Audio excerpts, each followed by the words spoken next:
You were. I want to ask you about this comedy festival over in Saudi Arabia that you were part of. Obviously, this is something that's become a big part of the news because people, a lot of comedians especially, are very upset because this is the people who paid the comedians to come to this are not good people. They are. It's a pretty brutal regime. They've done a lot of horrible, horrible things, and so people are questioning why you would go over there and take their money to perform in front of these people. And I'm just curious because you were there, you made this decision. I'm curious as to why you decided to do that. I'm glad you asked because, you know, it's something I put a lot of thought into.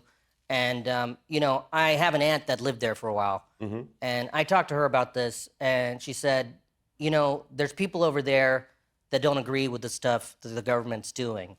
And to ascribe like the worst behavior of the government onto those people, it's not fair. Just like there's people in America that don't agree with the things the government is doing. I mean, the government over there is arresting people for peaceful protest. I mean, I know, we're doing horrible things over here, but they murdered a journalist. I mean, it's like, you know, these are not good people over there. So did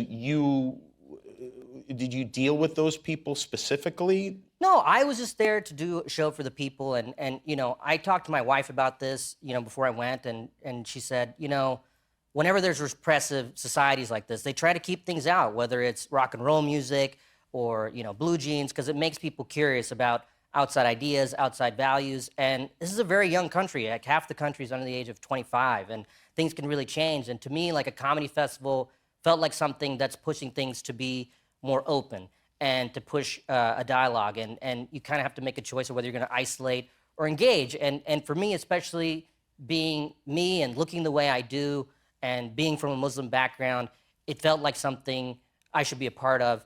And I hope it pushes things in a positive direction.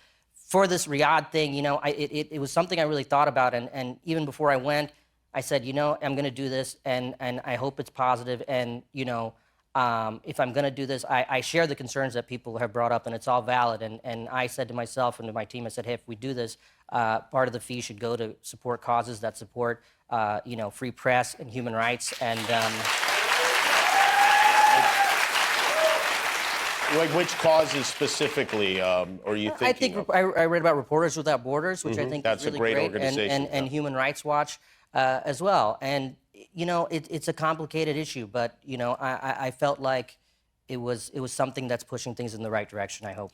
And I hope people see that and they go, wow, this was really great, and I want more of this, not just in comedy, but in everything, to push things to be more open and to have the ability to say what we want and to have dissent and all this stuff, and hopefully it's a step in that direction.